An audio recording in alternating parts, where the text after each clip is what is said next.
stand by to launch FanStream Sports. 3,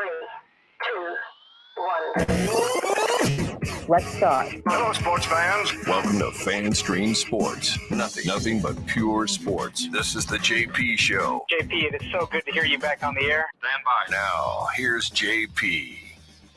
Going in now. Brady looking. Throws. Brady wide open. Touchdown. Third touchdown of the year for Cameron Brady. Brady, 37th touchdown pass of the season. And the Bucs win the NFC South for the first time since 2007. Yeah, I was even covering the team back then. It's been a long, long time. Welcome to Victory Monday for an NFC South championship. And your Tampa Bay Buccaneers back on track with a big win over the Carolina Panthers, 32-6. Cam Brate with the touchdown catch there as the Tampa Bay Buccaneers, kind of like the Tampa Bay Lightning, find a way. With 57% of their offense on the shelf, the Bucs still go out there and roll up 32 points against the second-best defense in the NFL. It was just the Panthers. I get it. But the Bucs now squarely in the playoffs and still in search of that number one seed. Joining us this morning, as always, Nick Geddes from Outkick.com. How was your Christmas, my friend? Was it good? It was very good, very hectic. Always running around to multiple houses, like always. You know, when you got lots of family in the area. Lots of family in the area. So the curse and blessing of family on the holidays. I come to you a little bit. I'm a little in pain this morning. You in pain? I don't know if I told you what I did yesterday. No, what happened Probably yesterday? not smart. I got up early, around like 7-ish, 8 o'clock. First mistake. The very first. On Sunday, after Christmas. Played hockey for 3 hours. What? Hockey for 3 like hours. Ice hockey? Ice hockey. You know how to skate? Yeah, I know how to skate. That's why you were pathetic, by the way, Awful, when I was awful, watching you awful, try to skate. Horrible. That was the worst idea of the Christmas season. Played for 3 hours, took a bunch of pucks to the ankles, to the knees, in pain, back hurts. And then you know what I did? What? Took an hour rest, and then I went and played golf for 18. You're young. You're resilient. I'm in a lot of pain. I'm in a lot of pain today. But you know what? You got off your ass and you did something. Yeah, so I'm proud of you. And we're here today. Yeah. I went ice skating down at the rink down at Curtis Hickson Park with my kids. And, my son's living in Chicago now. So, he wants to learn, like, yeah, everybody going out skating. I learn how to skate, Dad. I'm like, okay. Stamkos, you are not. I could barely stand up on the ice. Barely. Wall hugger the whole way. Like the little kids were like, dude, get off the wall so we can grab the wall. Felt very bad about it. My daughter, though, pretty good. She's at least she did about 3 or 4 laps. But no, the Peterson family is not a skating family whatsoever. But I gave it the old college try. All right. So big win for the Buccaneers, by the way. Hope you guys had a great, Merry Christmas. And, once again, thank you so much for listening to the show. Our numbers are going through the roof. We're doubling every month here on the digital platform. So you guys are spreading the word, and we're going to try to bring you the most real and unencumbered, no corporate takes here. We're all keeping it all 100, as we like to say. And we got lots of good stuff for you today. The great Sugar Shane Stafford's going to rejoin us. He's making a return, huh? He's making a return. Yeah, I gave him an assignment last night to break down the Bucs film from last night and a couple other quarterbacks. So he'll join us at 10:30. Popular by demand, by the way. Absolutely, yes. Backed by popular demand. And also, we'll have all the sound for you. Antonio Brown taking on them local media. It's kind of funny. But interesting. So we'll get to all the great sound from yesterday and kind of break it down for you.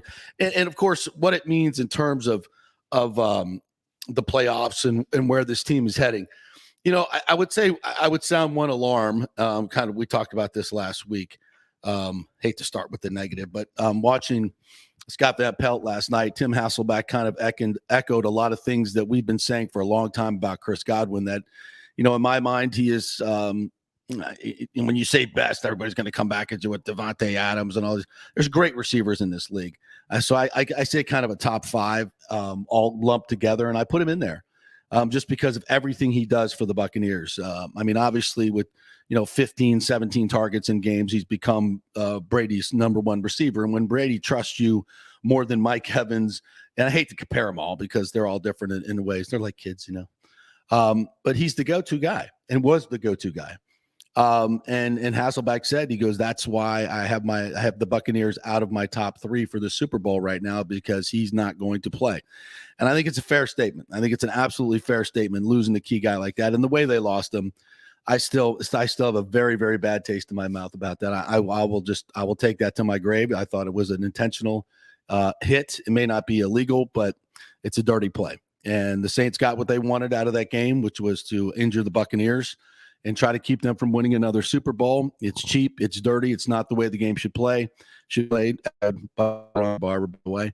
But it is what it is. And now the Buccaneers have to find a way. They got to find a way. And yesterday they found a way with AB. And AB was a critical part of the game plan.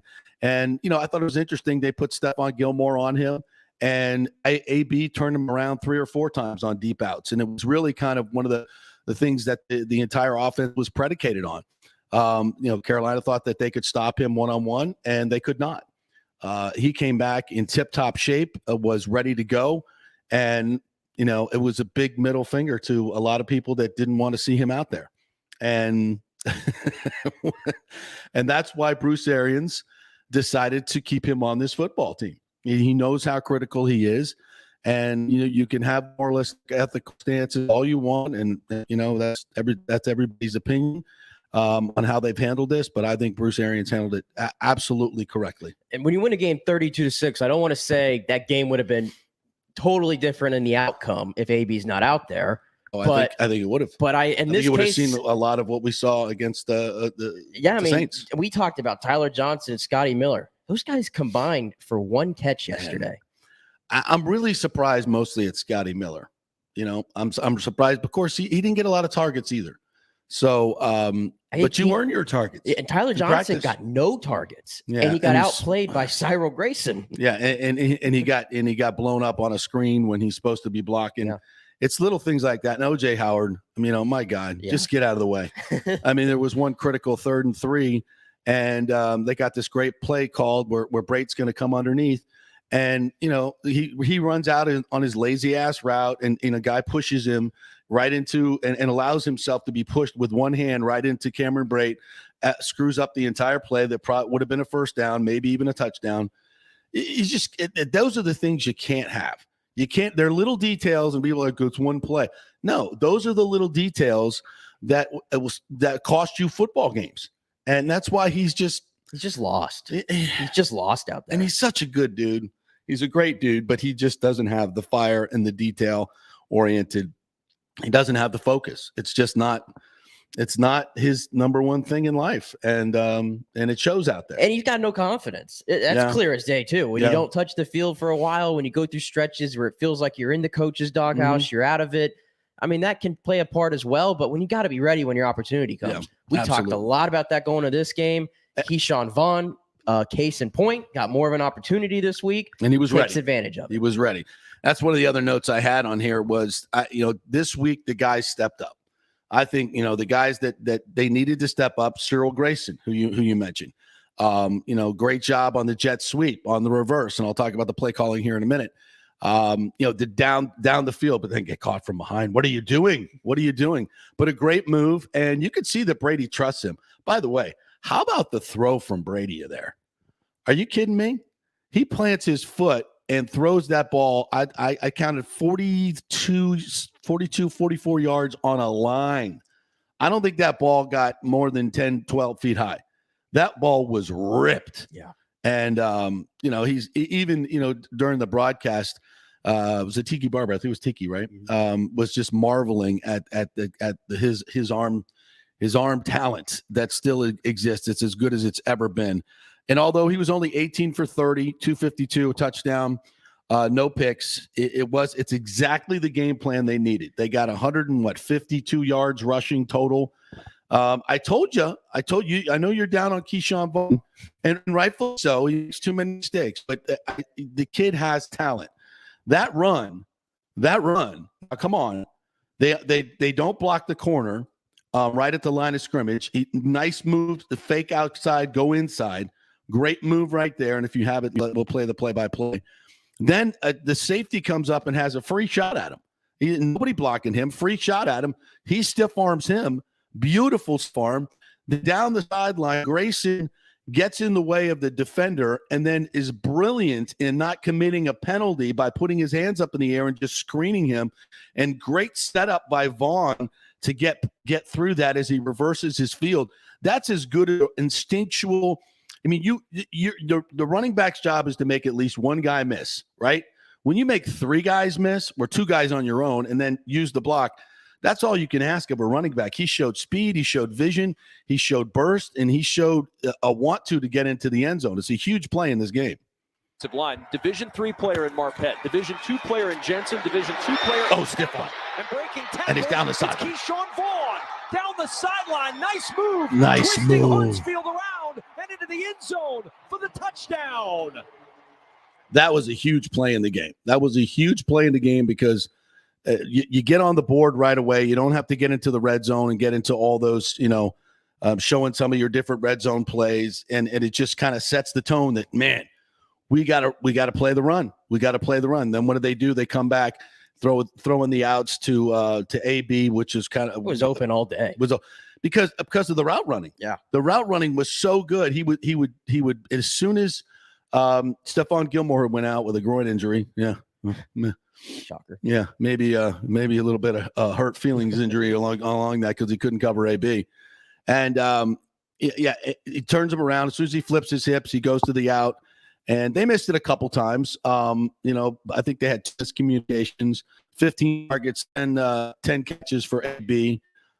He just did a fantastic job. And I think, who was it? Is it Gradkowski that said if they have 3 of the 4, or Scott Reynolds?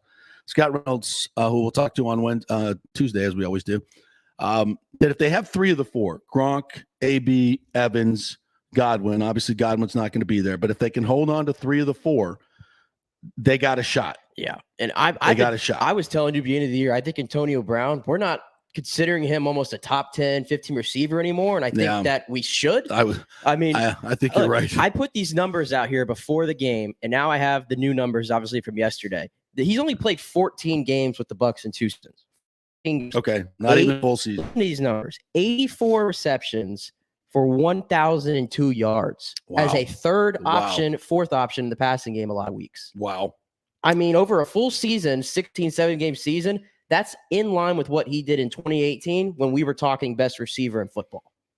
Yeah, and cue up the AB interview, by the way. We'll get that now. And it wasn't just the numbers, which were big. I mean, 10 catches, 10 of the 18 completions that he had were to Antonio Brown. He's a critical part of what they're going to be doing, because so much of their offense is based on man beaters, getting guys open who can get open. And, of course, Brady's great accuracy and timing. That's how you deliver big plays and third down conversions, maybe more appropriate. He's an absolute key to what they're doing. Without him, I don't think they have a chance. No question about it. And it just begs the question, how stupid would you be as a coach to get into this situation? And what AB did was wrong. It's against the protocols. But it's just, in my opinion, I think so much of this is based on, people that just view it differently, view COVID differently. Some view it as, in this situation that you're putting other people in danger, when obviously everybody, that is certainly in the high risk category or double vaccinated, triple boosted, they're not going to get sick. And plus AB also got vaccinated. So he wasn't putting his teammates in danger. And by the way, vaccinated players pass on the virus just like unvaccinated players do. And especially now with Omicron, because obviously the vaccines don't keep you from getting Omicron. So, and we'll get into that, how it's affecting sports later on in the show. The bottom line is Bruce Arians made absolutely the right decision by not punishing the fans, not punishing the fellow players, punishing everybody else. They served their time, and he's on the field, but yet for a lot of people, you just can't let it go. You can't let it go, and that's the way it's going to be. And Antonio Brown took the mic yesterday, and here's what the entire press conference sounded like. Is it got a little chippy in there?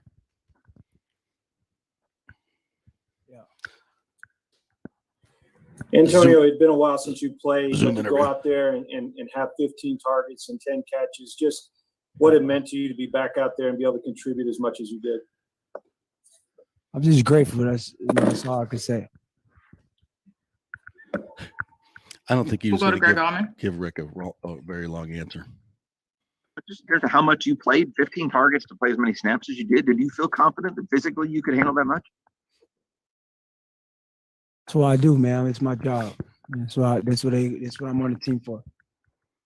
You feel in terms of being a guy out there that Tom trusts, you didn't have Mike out there, you didn't have Chris, you didn't have Lenny, how much it meant for you to be out there for him as someone he knows and trusts on the field?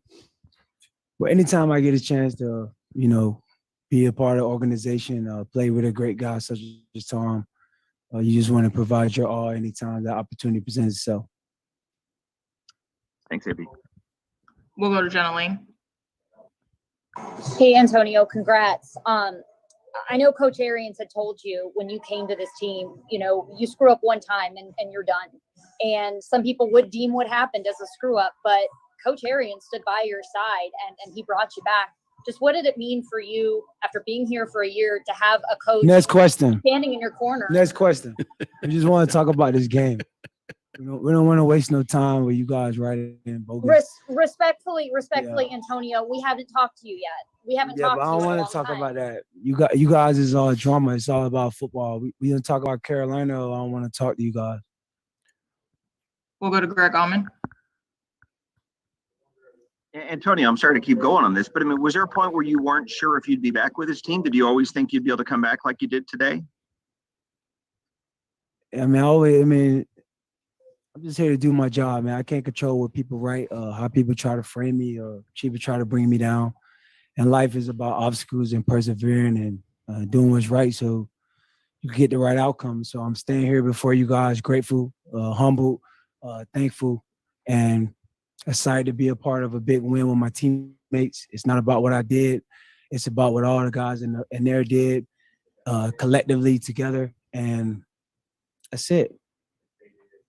Thanks, AB. All right, let's pause. We'll go to Joey Knight. First and foremost, I appreciate the questions. It's the media's job to ask those questions. I've said this before. What Rick Stroud did as far as the reporting is exactly what you should do. Somebody comes to you with a story like that, you don't shoo it away. You don't have your agenda or somebody else's agenda. You report the facts and let other people decide. Now, when John Romano goes on and writes an opinion piece about how they should get rid of AB because of this, well, I think that does reflect a lot of the sentiment of the editorial board of the Times. And again, I think this is all viewed through whichever side of the COVID argument you're on. And I think a lot of the folks in the media are very much more towards the, use my term correctly here. It's I respect, let me just put it this way. Obviously Greg Allman comes on the show a lot and I respect what these guys are doing. These questions need to be asked, and Antonio answered them in the way that he wanted to answer them. I don't think it's honestly that big a deal.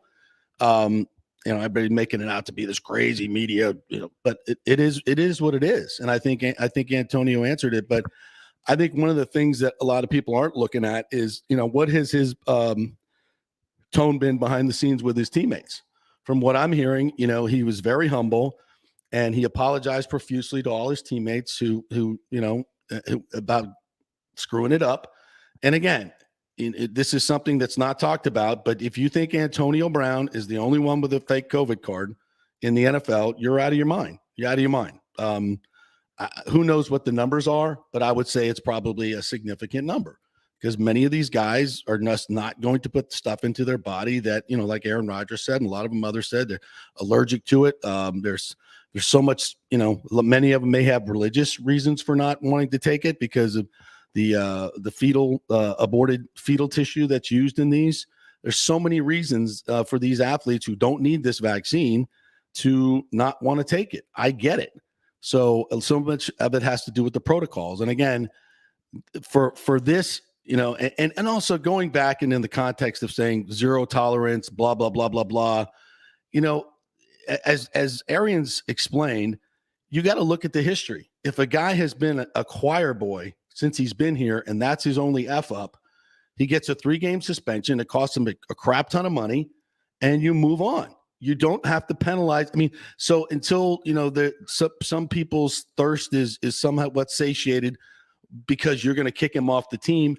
I just, and again, this whole idea of the football team being a moralistic beacon for your community, and it's based on your morals, not what some other people would look at this situation as. So I think Arians did absolutely the right thing. Yeah, and I think pertaining to what happened there at that press conference, the media has to ask those questions. Absolutely. We say it all the time. They are not cheerleaders for your team. Absolutely. You are the cheerleader. They work for somebody else. Absolutely. And they have to ask those questions. They needed to be asked, to be frank. Absolutely. And I don't see any problem with asking it after the game, because who knows when you're going to speak to this guy Exactly. again. That's another part of the problem. And with that being said, he can answer them however he wants to answer them. Right. And you can be mad at the answer. I don't see many Bucs fans mad at this. I think this is more of a media thing that I've seen more. Absolutely. Because again, there's certain things, like I say all the time, that you can and cannot say, unfortunately, in this business for fear of other things. Okay. So we act like we say them here anyway. We will say them here. But I understand from and that. That's simply our opinion. Point, and we hope people respect our opinion as we respect theirs. And I understand that point. But if you're looking for Antonio Brown to give you this great answer that's morally acceptable, why are you? Why are you? They want the mea culpa. He's not. We know who Antonio Brown is. He's here to help he ain't you no choir win boy. Football games. And the bottom line is, and the biggest, what we're trying to state here is, by mixing the numbers and the performance and the situations the Bucs are in, if Bruce Arians says he's off the team, you just literally destroyed your chances of a back-to-back Super Bowl. Absolutely. All the work that went into it, all these other players, everything that they've done. Now, somebody would say, well, then what's acceptable? What if he goes out and commits another crime or does something? All right, well, let's see what happens. Let's see what he does. And then we'll make the decision after that. I mean, if he gets stopped for speeding, are we going to kick him off the team? That's a quote screw up. I know it's it's a matter of degrees here. If this guy was off your team right now, I promise you he'd be playing for like New England again. Oh my God, yes. Or any other team like that. My God, yes. I mean, you think Bill wouldn't have killed to have him back right now? The freaking Packers would sign him in a heartbeat. We'd be playing against them at Lambeau in the championship and you game. could say, but we feel better about our moralistic so stand. better. Oh, well, at least we're pure as the driven snow. And that's why you'll be going home the third week of January. Exactly. So it's ridiculous. But that. And again, I think that's why he made the right choice. All right, let's finish up with AB here. He's got more gems for us. Well, not really, but kind of. Antonio, what were you dealing with physically? Like you said, people said, we haven't talked to you in a while. Was it foot, heel? What was it? It's a lot of drama. A lot of drama you guys create. A lot of drama that people create who want stuff from me. But that's just a part of life. It's a part of being in the position I'm in. I can't control what people want from me. I can't control what people write about me. I can't control what people say about me. All I could do is get up every day, be the best person I could be. And when I get a chance to do my job the best way I could do it. And that's where we at today. All right, pause right there. All right. Okay. You created this, AB. Yeah, no doubt. You created this. Now, some continue to beat the dead horse. That is true. But you created this. This is the one answer where I can't really take his side. No, I'm not taking his side. You were asked about your injury. That's right. We know the injury you kind of had. We've heard it from Bruce. Clearly he hasn't been injured that much. I guess so, but he's like, you guys created this. We just read an injury report, that had your name on it for a long time. Yeah. So that was the one answer where I'm like, yeah. Yeah, he created this. You didn't, you got into another beef with somebody that you didn't pay, that you promised to pay. The whole COVID card thing was wrong. It was wrong. There's better ways of handling it. No doubt about it. Others have figured it out. I would start with, don't ask your chef for a fake COVID card. You got to be better. You got to be better. All right. We agree. We agree on that one. Last question will come from Evan Winter. Yeah. Hey, AB, congrats on the win. Just want to know, how did it feel being back in that wide receiver role, that number one role that you've been, accustomed to throughout your entire career? Was always grateful. I don't put numbers on myself. I'm just here to serve the team in whatever capacity that entails. If that's playing 30 plays, if that's playing 10 plays, I'm here to maximize every opportunity. It's not about the past. It's about the present. And I'm here to just be a sponge for these guys and be able to serve these guys in whatever ways that entail. So, booming. Business is booming. All right, AB. Let's hear from Tom Brady about his boy AB. Clearly, Brady was going to make a point of targeting him as much as he possibly could, not just because of what the defense was dictating, but because he wanted to get him back involved and make him a focal point. So the defense had to adjust, and that's what Brady does so well. Here's Brady talking about AB's performance. Yeah, I was. I know he's been itching to get back out there, and he's just putting himself in a position to succeed. So, everyone's happy when he's out there making plays for us, and he does a great job for the quarterbacks and makes a lot of critical plays, a lot of tough catches. Had him on some other chances where I was going to him and ran good routes. The ball just got knocked away. So it was a great performance by him. He did a great job. He did indeed, and so did Cyril Grayson. And let me say something quick about the last week. We complained about Leftwich's play calling was very vanilla, and what do we see this week? The jet sweep. We see a jet sweep, a reverse to Cyril Grayson.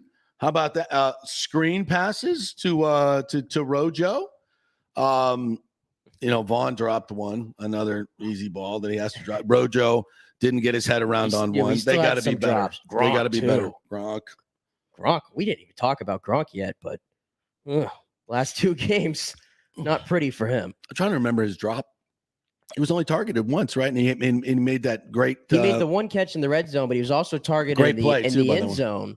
And if you read Tom's lips, he was kind of like, what is he doing? Tom was like, what is he doing? Yeah, it put it right in his lap. Yeah, and he only got 2 targets the entire game. I think really odd. I think whoever's covering him grabbed his left arm. It looked like to me like he was getting ready to make the catch with 2 hands, and he grabbed his arm and pulled it away right as the ball got there. Not a penalty.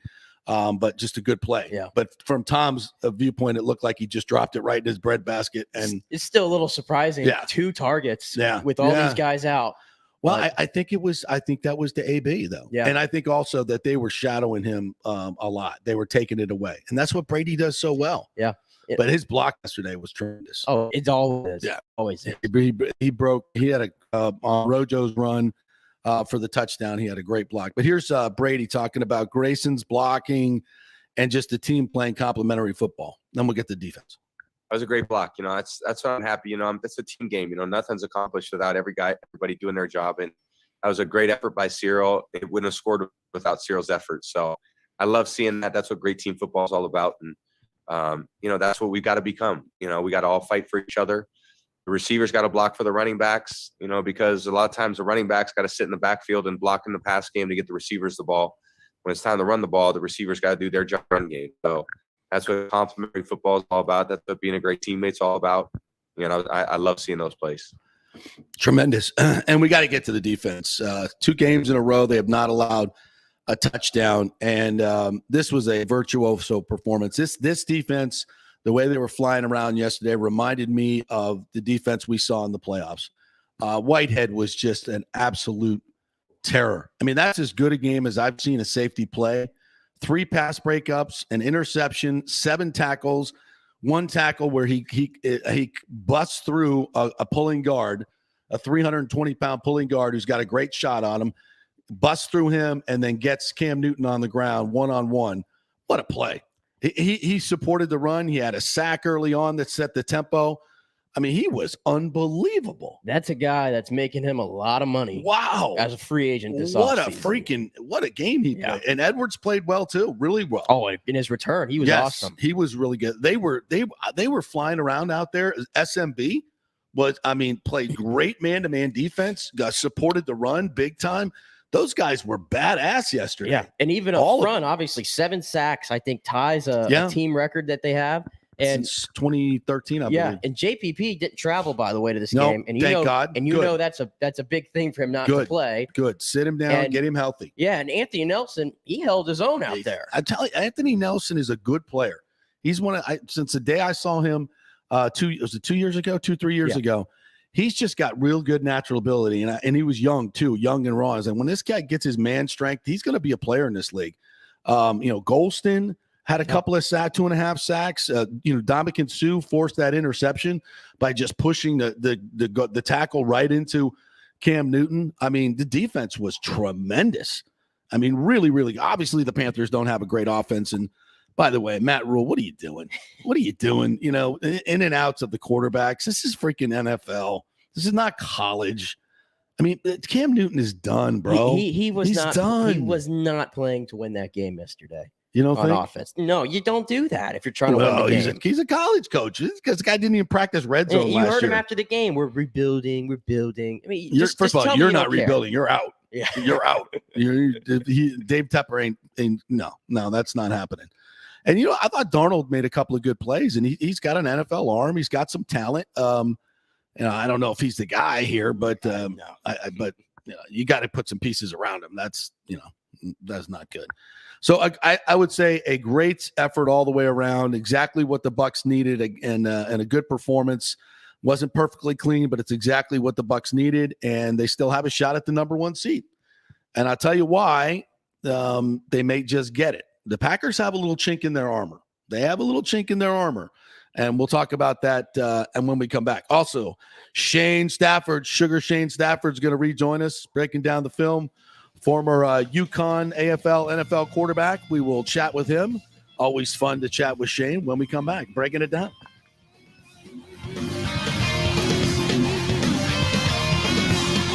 Who wants free mobile service? I do, and you can get 30 gigs a month from companies like AT&T Service, T-Mobile. Great service.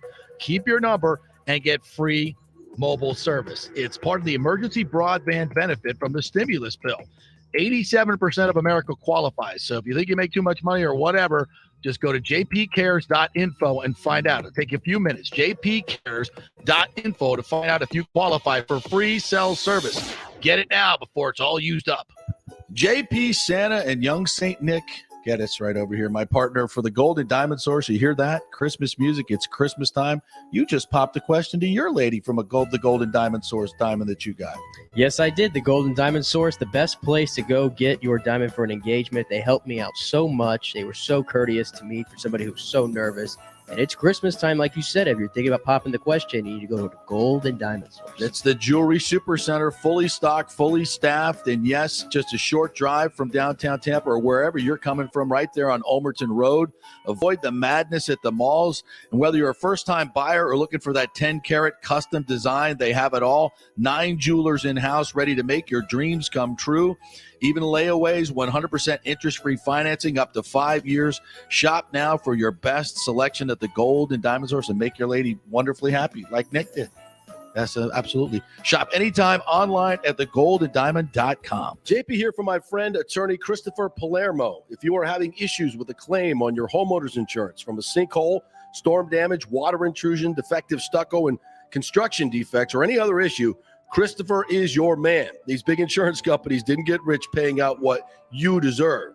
Chris founded his practice in 2009 with a passion to help all Floridians with disputes where they were forced to take on the powerful and needed a champion in their corner. Chris wants to make sure you will receive the most aggressive and compassionate representations. He has recovered millions in settlements on behalf of clients facing defective stucco damage and other construction issues.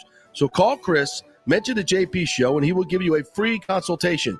That's 813-221-5636, or go to PalermoPA.com. He's a fifth-generation Tampanian, graduate of Jesuit High School and the University of Florida, and he cares deeply about you and the community. That's 221-5636 or PalermoPA.com. Attention home buyers.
They were so courteous to me for somebody who's so nervous.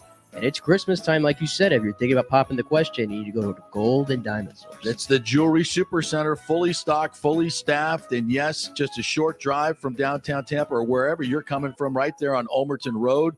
Avoid the madness at the malls. And whether you're a first-time buyer or looking for that 10-carat custom design, they have it all. 9 jewelers in-house ready to make your dreams come true. Even layaways, 100% interest-free financing up to 5 years. Shop now for your best selection at the Gold and Diamond Source and make your lady wonderfully happy, like Nick did. That's absolutely. Shop anytime online at thegoldanddiamond.com. Coming back at you. Now, more with JP on FanStream Sports. It's only just begun. All right, welcome back to the JP Peterson Show. Thank you so much for joining us. Hope you're having a great holiday season. We are presented by the law offices of Christopher Palermo, fighting for your rights and protecting your home in sinkhole, hurricane, roof damage, defective stucco, and construction defects. He'll fight the builders and the big insurance companies, making sure you get all you deserve. Don't go it alone. Let Chris Palermo fight those big insurance companies for you, handling both residential and commercial cases. Call him at 813-221-5636 or PalermoPA.com for a free consultation. Please tell him you heard it on the JP Show. All right, making his triumphant return to the JP Show, it is the great Shane Stafford, former AFL, NFL, and UConn quarterback. How are you, my friend? What's up, man? Happy holidays. How you doing? I am well, as are the Bucs now. NFC South champions for the first time since 2007, if you can believe that. I know, right? Finally, it only took took the goat to make it happen. So it was an interesting performance yesterday. I know you checked it out on NFL Game Pass. What are your thoughts on how Brady played yesterday? For him, it was pedestrian. You know what I mean? It was just he did his job, and I thought he played well, to be honest. Got AB involved early. 10 catches for over 100 yards for him, so that was a good sign. And I just like what they did from an offensive standpoint, being that Godwin isn't in there right now, and just how they use Cameron Brate. So I think overall, obviously, Tom took care of the football. What was he at 18 for 30? I mean, his numberings weren't staggering, but it's the Carolina Panthers too. Yeah, they had the number 2 defense in the league. I mean, it wasn't a chump defense. I thought the offensive line did a tremendous job of protecting him. And, it sounds cliche and obvious, but that's it. When you protect Brady, he can run the offense. They thought they did a great job in the run game, over 150 yards rushing. The exact balance that you want, and when you don't have your key guy in Chris Godwin. Yeah, absolutely. And you bring up a really good point, JP, with the offensive line play. They're really stepping up front.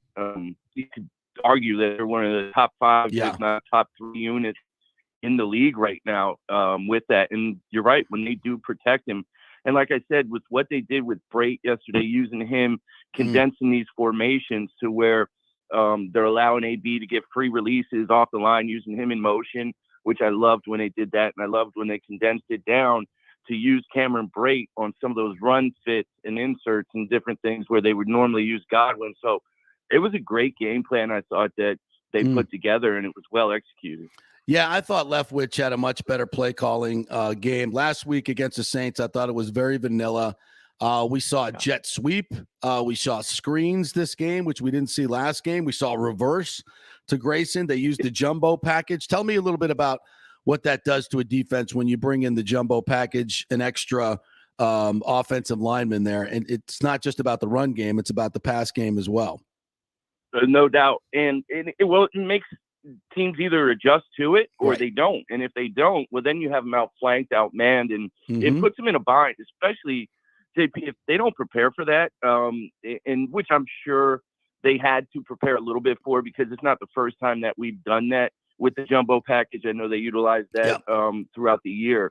And it just allows it makes a defense have to prepare for something different and extra, which then takes time out of preparing for what they normally prepare for. So it's a great package to have. And like you said, I like the reverses, I like the jet sweeps, all those different things. And when you utilize those things, you actually can use a defense's team speed against them because they over pursue and different things like that. So, like you said, I thought they had a great game plan this week, and it was well executed. Shane Stafford joining us here. Cyril Grayson was obviously a big part of the game plan, which was, I thought, interesting that they showed so much trust in him. And he delivered not only with the deep ball, but blocking, the running with that we just mentioned. And here's a kid that hasn't had a whole lot of opportunity, but stepped up and played really, really well. How important was that for the offensive game plan? Oh, no doubt. No doubt. To see, him step up and just do what he did when he was asked to make plays, that's huge, because now you get a guy you could go who's now comfortable with you. And that's going to go a long way for this offense. And a lot of times, this is the thing a lot of people don't realize, or not as many realize. I guess I just was redundant there, huh? But the thing is, though, when you have injuries early on in the year and different things, and we are plagued with a lot of injuries this year as opposed to last year, but it does allow you to get depth. And a lot of guys that wouldn't get playing experience, they now have that experience. And you do go through ups and downs throughout the year, but Cyril Grayson is a great example of a young man who got a chance to come in here and play some meaningful football. And now if something else were to happen down the road, Tom Brady has confidence in him. Yep. He understands and knows who he is. And I just think it's only going to help us, in that playoff run when you get guys like him stepping up. Same with Keyshawn Vaughn. He played well. And the great thing is that they protected the football and they executed within the scheme. It stinks when guys want to try and do too much, especially just to show out and thinking it may be their only chance. They played really well within the scheme of what was asked of them. Yeah, and this is what happens in December, right? You played up at UConn, you played in bad weather, you know what it's all about. And here comes Brady, who's 69-17 in the month of December, best record since 1970. And in the red zone, since he joined the Bucs, 26 touchdowns, 0 interceptions. The only quarterback to have not have an interception in the red zone over that period. This is what playoff football is all about, right? This is what winning football is all about. And don't forget, the run game goes through Brady as well. He's the one making the checks, right, to get you in those right situations. Talk a little bit about that. No doubt, and you're exactly right. That's why the Bucs, whereas in the past, we always had problems winning in cold weather and different things like that. I know losing in Philly way back in the day and losing in Green Bay way back in the day and all those 15, 20 years ago type deals. It does travel well, and having a guy like Brady who really is a coach on the field, no doubt about that, getting you in the right checks, always hitting his helmet, saying alert, alert, that kind of stuff. We all know what that means now, but when you can call 2 plays and maybe even allow him, if he does see something that is something you talk about in a game plan that isn't one of those 2 plays called, give him a third play that he could potentially go to and take advantage of a one-on-one matchup. So taking care of the football, no doubt, is number one. Red zone scoring is huge, and touchdowns over field goals in the playoff run and this late in the year is extremely big. And that's where that run game, having him even, using his legs to scramble for a little bit. He looked kind of fast there for a little bit, didn't he? Well, I don't know about that. I don't know about that. I don't think we're going to go. I'll tell you what, though, that moment where you saw those 2 Panthers coming up from behind, I mean, the only thing that flashed through my head is, oh, my God, he's going to get horse caught. That's an ACL and Achilles. I mean, he can't, honestly, bro, he can't be doing that. He can't be doing that. Come on, man. He's Superman. That's Tom Brady. No. He made a deal with the devil, bro. I know. He's got the hottest wife in America, in the world, potentially. And all he does is win football games. And he's playing at 45 years old. I'm telling you, he's from the future. That's why he knows he knows exactly what's coming. He's from the future. Button, man. Yeah, absolutely. 100%. And let's do the flip side here. What the hell is Matt Rule doing, bro? This is not Temple. This is not college football. It's not Baylor. you can't be like taking a quarterback out and put another one in, a quarterback out, another one in. Come on, Cam Newton. If you can't see that Cam Newton is done in this league, right, you're blind, bro. It's gonna cost. That was just sophomoric. What the hell was that? He's back, so he says, right? Yeah, he was back for a flash in the pan there.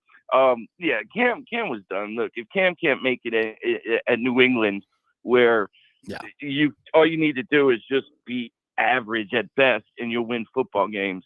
I don't see where he's going to make it. I thought Matt Rule was actually going to be a good fit. Let's put it this way: I'm glad he's coaching in our division because that's 2 wins that we have off the rip.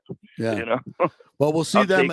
We'll see them in the season finale on the 9th after the Jets game. But man, that's I don't know if we'll see him. He might be gone by now because teams are actually allowed to start interviewing other coaches, which is interesting because I don't think there's any question that the Jacksonville Jaguars are coming after Byron Leftwich.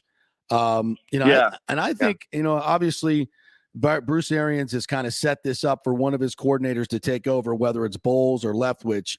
My sense is within the organization that they want Leftwich.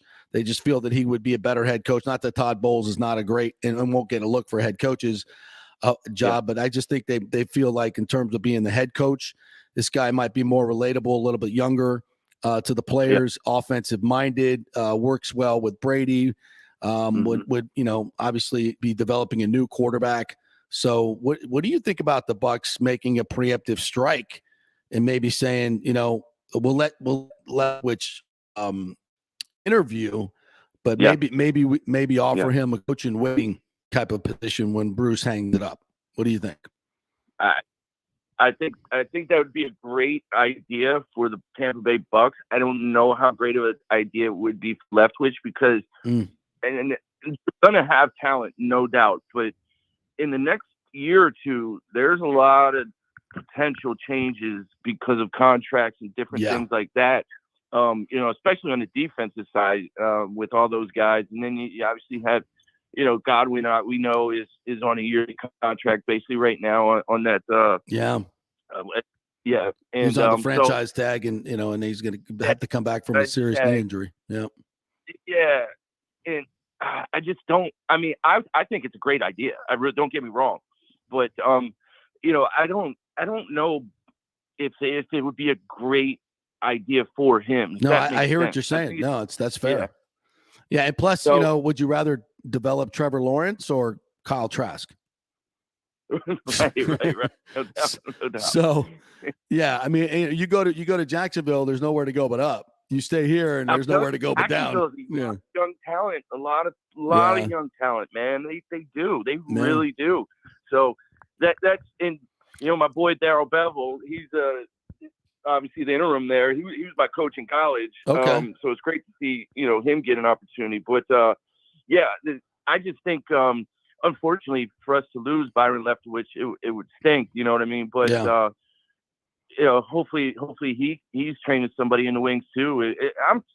They'll figure it out. But I just think for Leftwich, I don't know if staying here is the right move for him as a head coach. No, that's a great point. Absolutely. I mean, we hate to say that, fans, but for an emerging head coach, that would be a better position actually to go to Jacksonville. Even though we don't know how it's a terrible organization, has been for a while, but they do have some talent there, and it's better to go into a situation where you can be the hero instead. Because I mean, for the Bucs to continue with status quo when Brady leaves, that's going to be a tough order. Hey, talk a little bit. Shane Stafford joining us here. Talk a little bit about this defense. What you saw for the Buccaneers yesterday. They were flying around. I saw a different type of energy. That pass rush was ferocious. It looked a lot like the end of last year. Your thoughts? I was absolutely going to mention that as well, and you're 100% right there. They reminded me of what went down the stretch and what helped get us to and win a Super Bowl last year, especially in the Super Bowl last year. The defensive front, with all just the constant pressure and sack after sack. And I'll tell you what, man, Vita Vea, like he's finally getting recognized nationally. Yeah. Everybody in the NFL knows about him, and we in Tampa Bay know about him. But that and he should not be allowed to be that big and that athletic and move the way he does, man. That's just, it's wrong, man. It's just not right for everybody else. But again, if we can get healthy on that side of the football, again, building depth on that side of the football, and these guys getting healthy and whatnot. But they did fly around. They've shown signs of that. It just hasn't been consistent. This is a time when you need to really start stepping up. And JP, I hate to say this stuff, but let's be honest, we're all human here. They might have been on cruise control for a while. You know what I mean? You got everybody back. You're feeling good about yourselves. Yes, you have some injuries, but hey, it's the holidays, and you go from playing sometimes Thursday night games, and then you have your Thanksgiving holiday, and then Christmas holidays, and now that stuff's all behind us, I think you'll see more focused, more physical, and faster defense flying around consistently, as well as on the offensive side of the ball. But you're right, man. If we continue to play like that defensively, it's going to be a wrap for a lot of teams, man. It's going to put us in a great position. Shane Stafford joining us here. I mentioned this in the tease. The Packers beat the Browns the other night, 24-22. 4 picks for Baker Mayfield, just awful. But Chubb ran 17 times for 126. Dearness Johnson had some yards. You can run on this Packers defense. I mean, that's their Achilles heel, I think. Yeah. It's what the Bucs did to him last year. And even if Fournette can't come back, which I think he will, I mean, that looked pretty good yesterday with Rojo and Keyshawn Vaughn and this offensive line and the threat of the pass. That balanced attack helps out your defense, keeps them fresh, keeps them energetic. I think that's such a key. And, as much as I think the Packers are the team to beat here, I don't think it's like the Bucs can't beat them.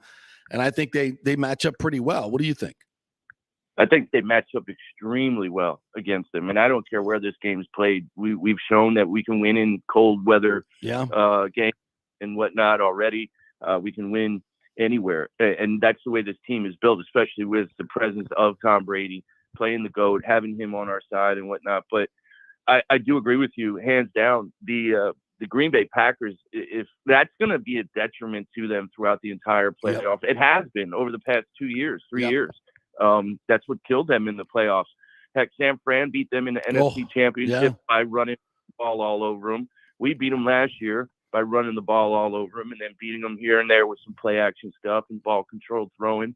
But you're right, man. They need to get that fixed if they want to get to that Super Bowl and win it. But that's going to hurt them. And plus, the other thing it does, like you said, it helps the defense. Not only does it help give them rest, but it also keeps one of the baddest men, like as Stephen A would say, right?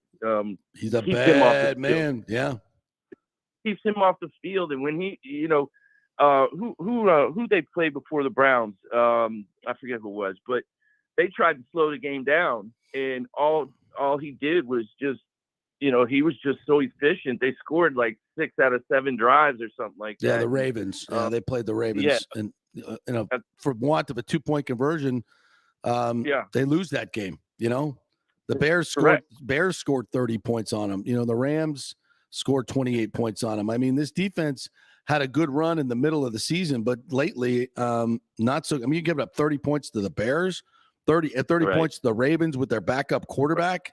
The Browns scored 22 with 4 picks and run all over you.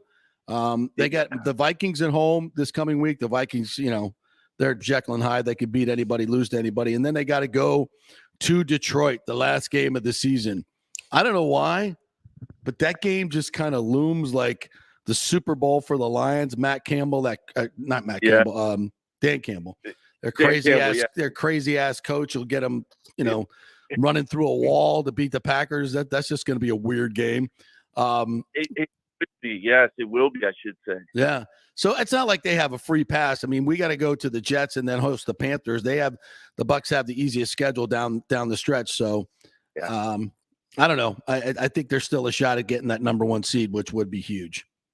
I was going to say we absolutely have a chance to get that number 1 seed. And I agree with you with that Detroit game. You never know. Like I thought they were coming blown out the Arizona Cardinals. Granted, the Cardinals aren't playing well right now, but they're showing signs. Detroit is showing signs of that upward swing type of deal. And you're right, though. Green Bay may want to rest some people, but us being on their heels, they may not be able to, and that could potentially be a problem for them going into the playoffs, not getting the amount of rest they may want if they do not get that number 1 seed. So that's going to be a big deal. That last week, it'll be interesting for Bucs fans, that game, because if we win out and we stay right behind them, and next thing you know, they're having to fight, a kick, scratch, and claw against the Detroit Lions, who are biting their knees off and stuff. It'll be interesting. They're biting caps. Yeah, we shall see. Anything else catch your eye in the NFL yesterday, this weekend? Just Joe Burrow. Oh, yeah. We haven't talked about him. Oh. Yeah. That kid. That's gonna be crazy. Yeah, that kid. I loved him coming out, obviously, and I think he's as accurate a passer. I said this when he came out, as accurate a passer as I've seen, probably maybe since Dan Marino. His arm talent is just off the chain. And those 3 receivers that he has right now, excuse me, Tyler Boyd and T. Higgins and Jamar Chase. Holy shiz. That's a team to watch. And their tight end, I can't think of his name, but their tight end is a pretty good dang tight end too. Yeah, CJ Uzma with his showing up in his elf costume yesterday. Strong move. They're a team to be reckoned with. I think you want to talk about arm talent. I think he's going to be. I'm not going to say he's a Hall of Famer. Wink Martindale, the Ravens defense coordinator, said, let's not fit him for a gold jacket yet. And Burrow even said, you know what? That was just that was not a necessary comment. And he went out and hung 525 yards, 4 touchdowns on 4th best yardage performance in NFL history. I know, right? God bless him. Hey, I love that kid's swag, man. It's borderline extremely cocky, but he just carries himself where people want to follow him, and he wins and he performs. So it's hard to. I love the kid too, man. I think he's unbelievably talented. He's got great leadership qualities. Doesn't really talk a lot, but just the way he carries himself, man. He just as the kids say now, he's got a lot of drip to him. I guess I don't know if I used that correctly, but did he? I don't know. I'm looking for my millennial over here. He's got BDE, right? So what we call BDE for the kids. Look that one up in your Urban Dictionary. Yeah, look that one up when we get off now. All right, my friend. Always good chatting with you. Let's keep it going. No doubt. Every Monday through the Super Bowl. What do you say? I'm with it, man. Let's do it. All right. I'm glad to hear from you too, man. Thanks. Right. Yeah, it's good to get back in a little bit of a Tampa Bay connection here and get some of that sunshine up here. All right. So listen, I'll give you a little assignment here. Go watch Zach Wilson and the Jets. So we'll call you up on Friday. We'll get a little preview of Brady versus Zach Wilson. That sounds like a plan, my man. All right, Take care, and I'll talk to you on Friday. All right, sounds good. It's great and Stafford right there. Thanks. Brought to you by the law offices of Christopher Palermo. You can find him at PalermoPA.com. He will help you out if you have any issues with construction. I know a lot of folks are building homes these days, and with the supply chain issues, builders are cutting costs, cutting corners. So keep your eye out. If you think you have a case, get the free consultation from Christopher Palermo at PalermoPA.com and find out. All right, quick break. When we come back, we'll look at the rest of the NFL in a little bit more detail. Not only what we saw from Joe Burrow and the Bengals, but what about Josh Allen? Dude was balling yesterday against the Patriots. And a great question for Bill Belichick. One of the best questions I think I've ever heard asked.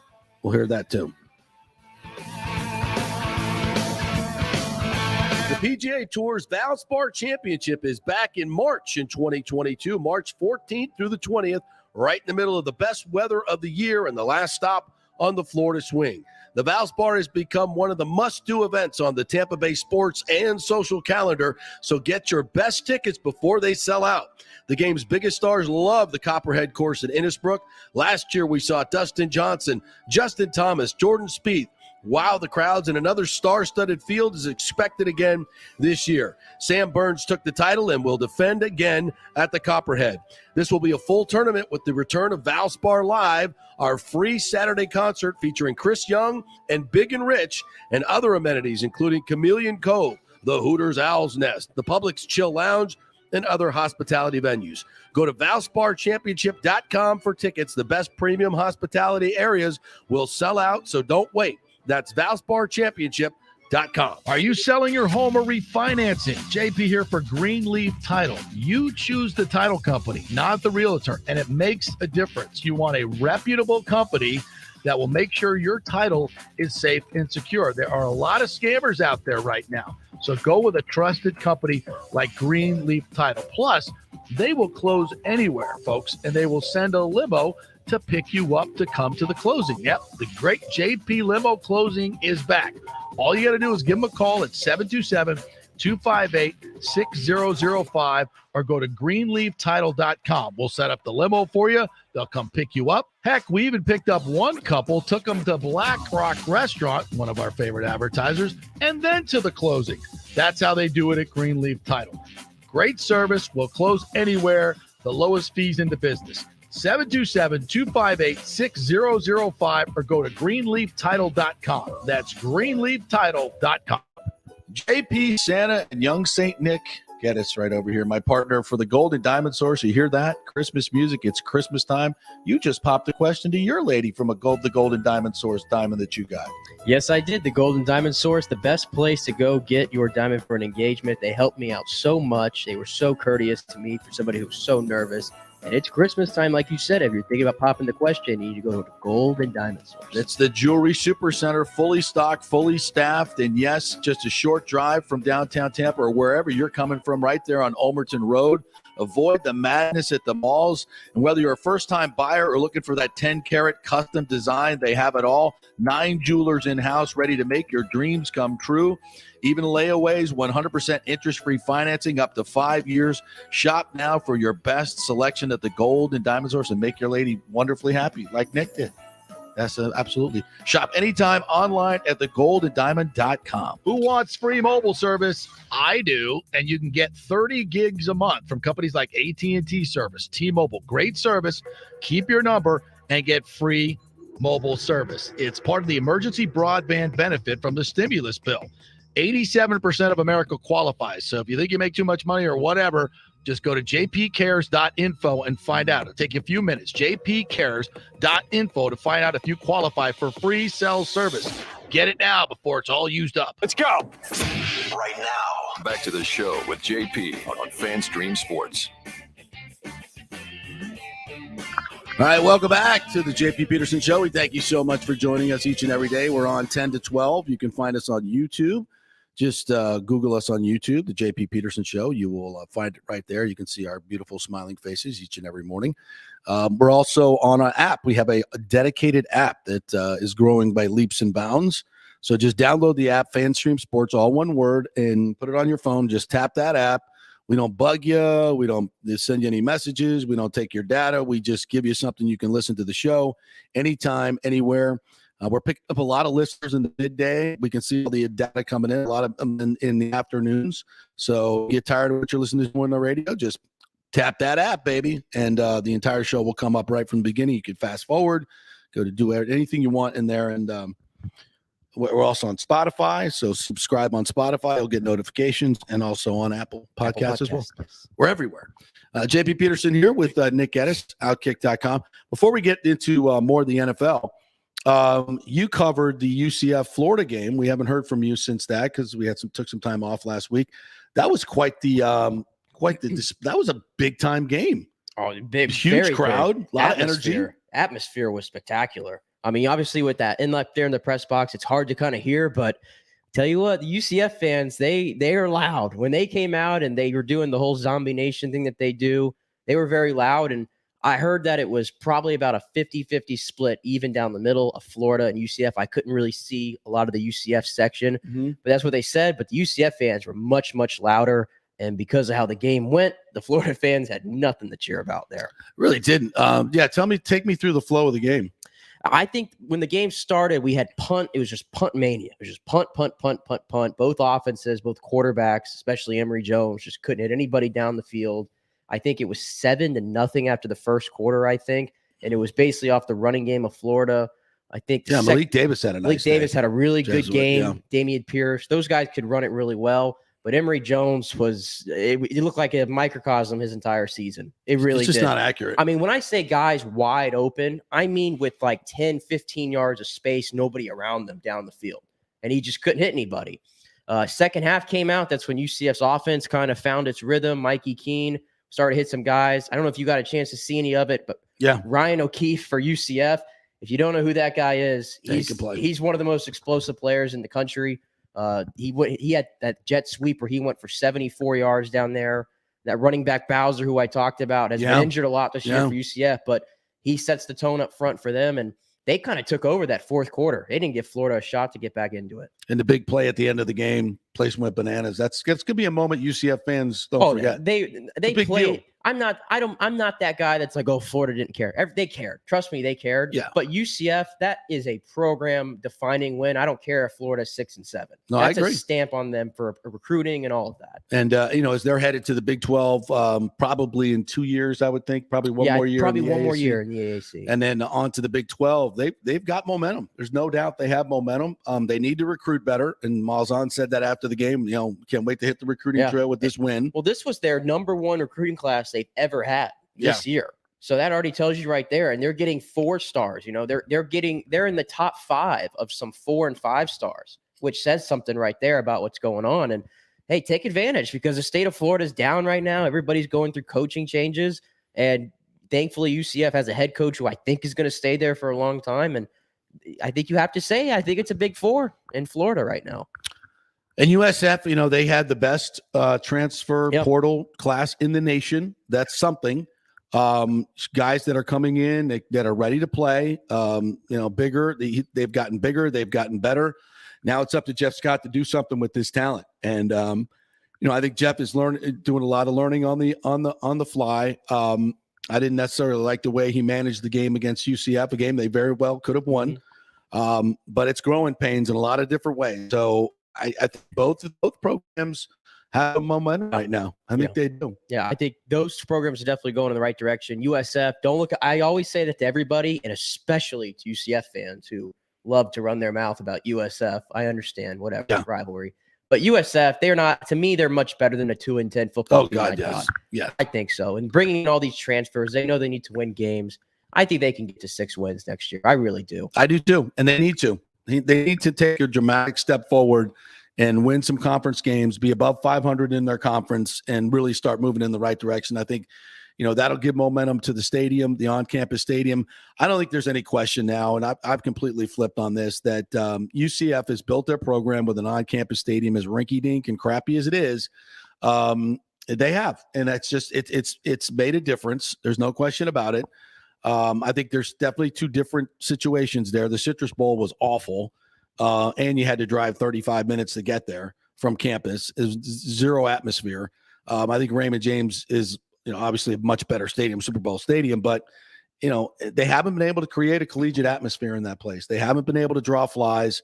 So at some point, you just got to say, all right, let's try something different. And it ain't my money. Yeah. So if they want to, spend $300 million on an on-campus stadium, go ahead. And I hate that, we say like they can't create a collegiate atmosphere because I was there, obviously. Yeah, you can. There was 64,000 people in that stadium. And it was a collegiate atmosphere for the bowl game. And it was great. It really was great. And I've been also like in the Citrus Bowl too with 70,000 people in there. You can do it in these stadiums. You can. Everything's got to be right. And USF, unfortunately, they've had enough time to get it right, and they haven't been able to. Yeah. I think the biggest thing is just you got to get better teams in there on a consistent basis. You're just not going to draw with Tulsa. It's just not going to happen. But winning certainly will change a lot of that. All right, let's go back to the NFL and what we learned yesterday. And the Bills-Patriots game was a huge, huge game yesterday. And Josh Allen, boy, I tell you what, we just saw him, and he almost single-handedly beat the Bucs. I thought that was one of the biggest wins of the year for the Bucs when they went up and did that. And Josh Allen just put that team on his back yesterday. They had a couple of 4th and 2 calls that were brilliant, and they put the ball in Josh Allen's hands. One time he hit McKenzie. They go down and score a touchdown. Another time they salted the game away with, Josh Allen runs a little bootleg, and he outruns one guy, makes a move on another guy, and runs over 2 more guys. I mean, these are Patriot defenders. This is a good Patriots defense, one of the best. And then this play, he did a couple of backhand flips, but this one to Dawson Knox really salted the game away. Football, they were crunching at it. Allen tosses. Touchdown. Knocks on the receiving end. And Buffalo builds on its lead. That was a huge play. It's a little goal line play. He rolls out. First of all, it does a little fake RPO. So he's got an option to hand the ball up the middle. Defense has to respect that. Then he gets out on the edge, and defender has to either choose to stay on Dawson Knox or come tackle Josh Allen. And you can't play them both. And as soon as he commits, he flips it to Dawson Knox, and it's a touchdown. This guy is, I tell you what, as good as it gets as far as quarterbacks right now. Dual quarterbacks, 314 yards, 3 touchdowns, 104.4 rating yesterday as the Bills come back and take control of the AFC East over the Patriots. First team to beat them back-to-back in Foxborough since the 06 Colts. How about the first team not to punt against Bill Belichick? How about that? Ever. 470-something odd games. Nobody has ever gone a complete game without punting against the Patriots till now. That was a Sean McDermott, as pissed off as he was about that game in the win game. And you remember afterwards he said, let's not make this about Belichick, and people were ripping him. That's how you respond. Yeah. That's how you respond. The Bills, that was as good a win as they've had in their history in a long, long time, since the Jim Kelly era. And I know 2 weeks ago we were saying, Bucs Pats Super Bowl. The Pats have looked a little bit leaky defensively last 2 weeks in the running game again with Jonathan Taylor, and now in the passing game there. And Mac Jones thought this was interesting. He was their 5th highest rated quarterback versus PFF first 11 weeks of the season. Last 5 weeks, 26th. His accuracy has plummeted as we get into the winter months. It gets colder. I think there's something there to that, the arm strength. I think there is. You got to be able to throw it in the wind. And he hasn't been able to really show that. And their running game, although very impressive, Harris had a couple of really big runs yesterday, tough runs. He's so good. I just don't think they have enough with what I'm seeing, and especially with what the Chiefs did yesterday. Joe Burrow. I mean, you're talking about this is a quarterback league. I'm looking at Mahomes. I'm looking at Burrow. I'm looking at Josh Allen. I'm looking at Justin Herbert. And then you're looking at Mac Jones. Yeah. Which guy does not belong? Yeah, no doubt about it. Which pea shooter does not belong? Before we move on to Burrow a little bit more, do we have a little post game? And this is why the media needs to be better. This is why the media needs to be way better. Football aside, sorry, but I'm doing a story about New Year's resolutions, and I was just wondering if you had any you wanted to share with your fans and our readers. Yeah, no, not right now. Okay, thanks. Maybe next week. Come on. We got to be better than that.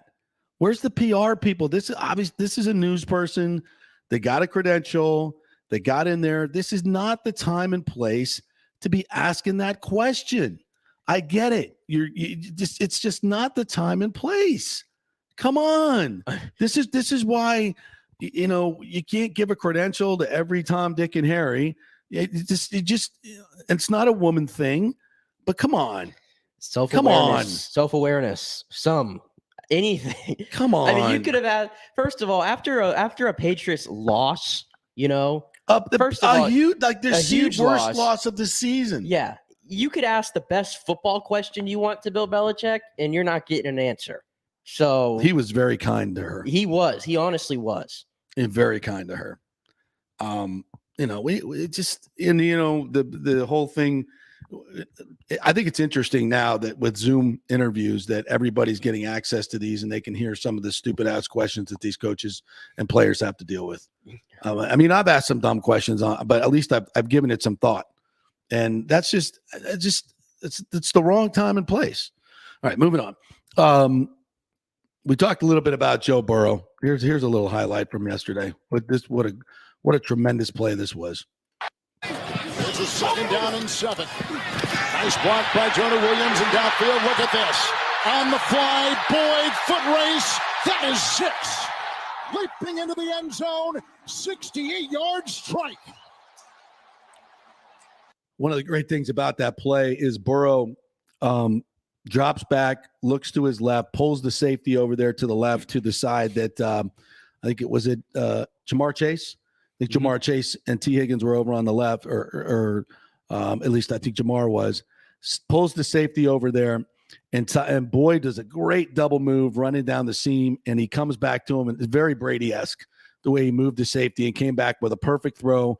5:25 would have broke the Norm Van Brocklin's record, but they had one touchdown overturned, dicey at best. I thought the receiver controlled that. I don't think it was T. Higgins. 4th best yardage total in history in a game they absolutely had to have. Joe Burrow is emerging as a top 5 quarterback in this league.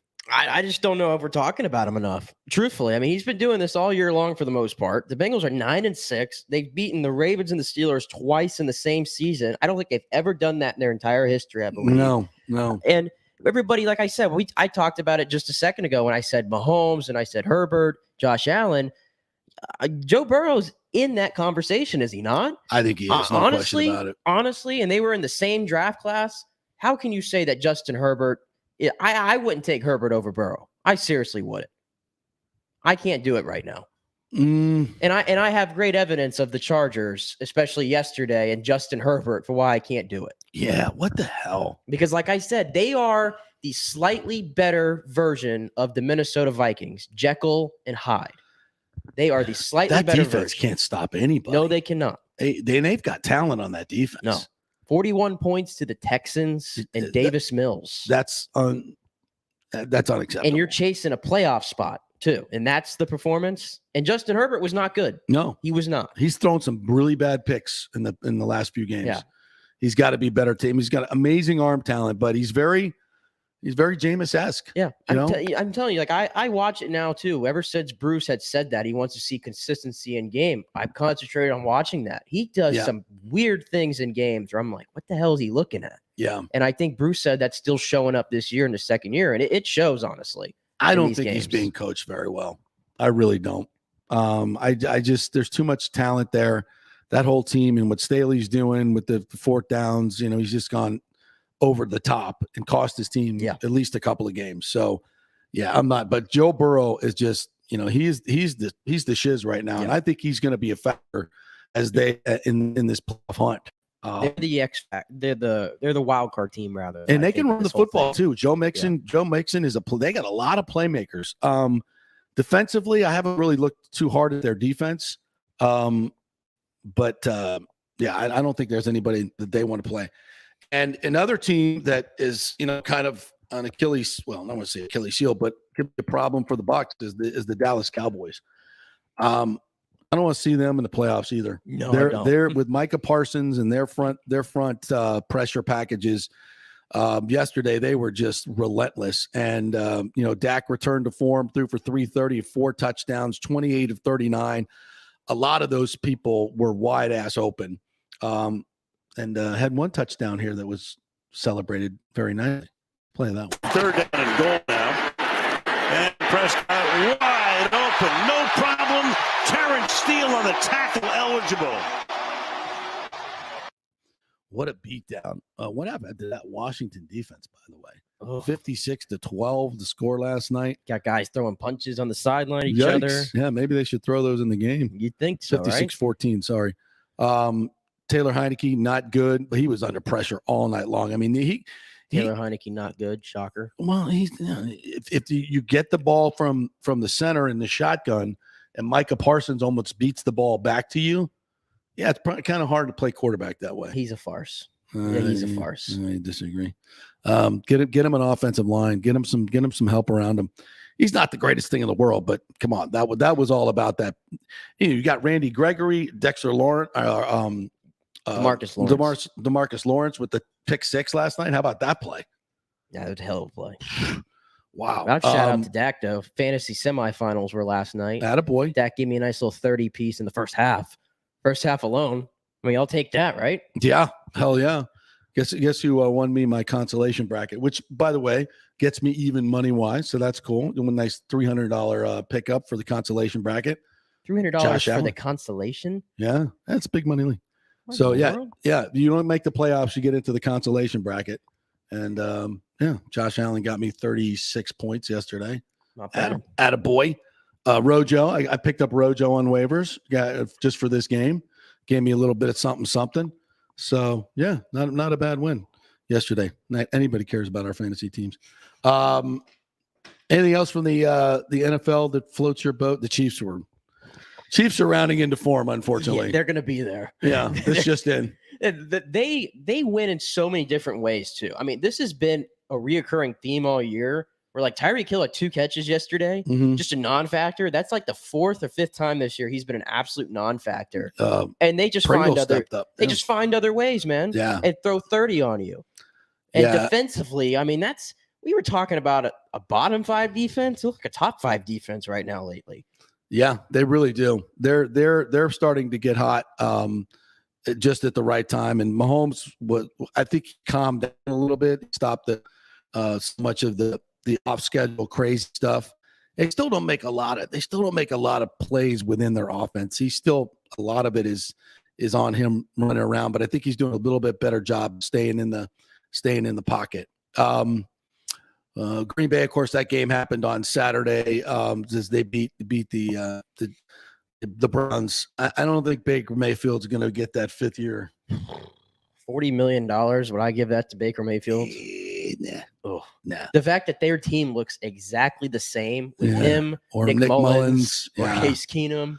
Yeah, that ought to be a no from me. Yeah, that ought to be hey, your sign. Your Cardinals had an interesting game too while we were going. Jiminy Christmas. What's going on with that? Yeah, what the hell's going on with that team? I didn't trust because of late season. It's just a different deal. And Kyler Murray, I think he's going to be a tremendous quarterback, but right now, he's struggling. He's struggling to figure out what I see a lot of teams doing is just keeping him in the pocket. Just surround him. Yeah. Don't even just mush rush him, spy him, keep him in the pocket, make him make play. Not that he can't do it.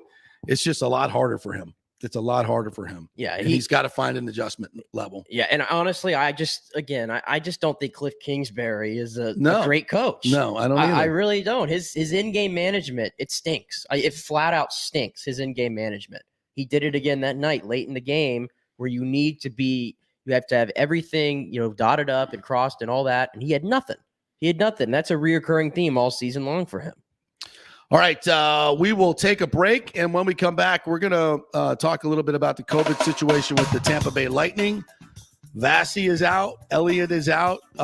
They've got some media availabilities today. So we'll find out if any of these guys are coming back. And something that the NHL is doing wrong that I think they really, really need to address, but it may not happen. We'll talk about it next.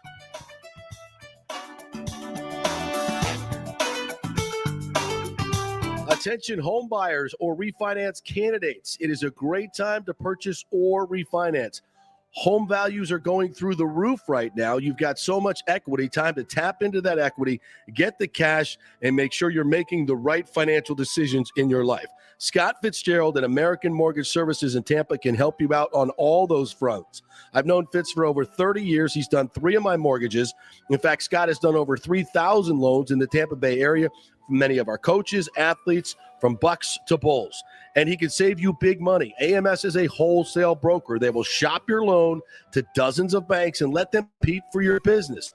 Quick story, one listener had a done deal with a big national mortgage company, was promising a 2.75 interest rate. Well, when it came time to lock in, it was 3.25. Emailed Scott, got him the actual 2.75, saved him over $3,000 in first-year payments and $2,200 in lender's fees. Email him, scott@amstampa.com, scott@amstampa.com. JP here for my friend, attorney Christopher Palermo. If you are having issues with a claim on your homeowner's insurance from a sinkhole, storm damage, water intrusion, defective stucco, and construction defects, or any other issue, Christopher is your man. These big insurance companies didn't get rich paying out what you deserve. Chris founded his practice in 2009 with a passion to help all Floridians with disputes where they were forced to take on the powerful and needed a champion in their corner. Chris wants to make sure you will receive the most aggressive and compassionate representations. He has recovered millions in settlements on behalf of his clients facing defective stucco damage and other construction issues. So call Chris, mention the JP Show, and he will give you a free consultation. That's 813-221-5636, or go to PalermoPA.com. He's a fifth-generation Tampanian graduate of Jesuit High School and the University of Florida, and he cares deeply about you and the community. That's 221-5636 or PalermoPA.com. Who wants free mobile service? I do, and you can get 30 gigs a month from companies like AT&T Service, T-Mobile. Great service. Keep your number and get free mobile service. It's part of the emergency broadband benefit from the stimulus bill. 87% of America qualifies. So if you think you make too much money or whatever, just go to jpcares.info and find out. It'll take you a few minutes. jpcares.info to find out if you qualify for free cell service. Get it now before it's all used up. Ladies and gentlemen, let's rock. This is FanStream Sports with JP. All right, welcome back to JP Peterson Show, brought to you by the law offices of Christopher Palermo. If you've got any issues with your homeowner's insurance company or have defects in construction, commercial or residential, he is your guy. Give you a free consultation. Just go to PalermoPA.com, give him a call, and tell him JP sent you. All right, so the Lightning placed a couple of key players on the COVID list, and I guess the good news is Kucherov and Pointer are expected back soon. They've been skating with the team now for a couple of weeks, so we don't know exactly when they're going to come back, but it's going to be soon. It's going to be very soon. And unfortunately, they lose Vasilevsky. What's the full list? Vasilevsky, Brian Elliott, both goalies to the COVID protocol. Sergachev's on there, and then John Cooper, another assistant coach, Rob Zettler, Pierre-Edouard Bellemare. And then 20 minutes ago, Anthony Cirelli and Andre Schuster were just added. And Schuster was just called up this morning, and he goes straight to the COVID protocol list. He brought the COVID with him.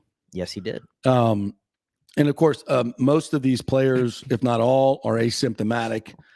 And I think the NHL is making a grave error here.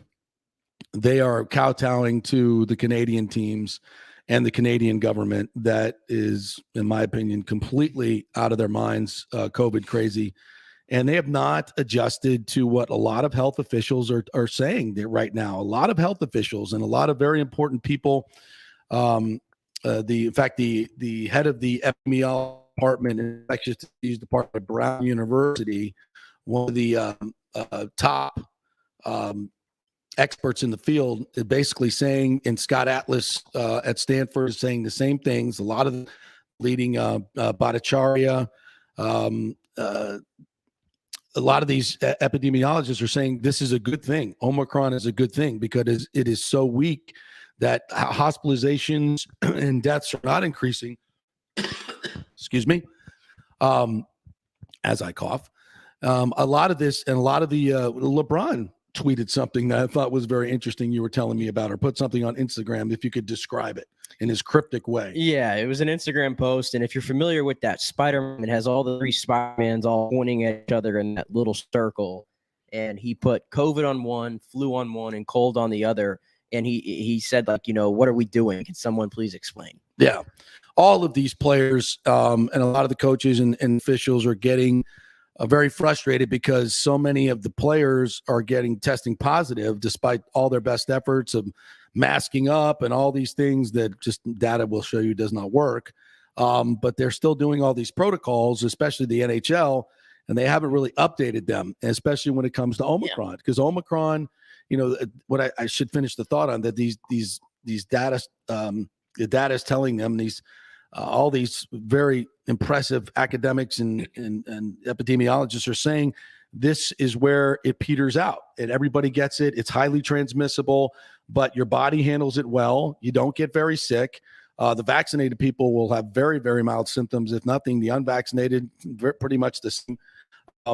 That's what doctors say, folks.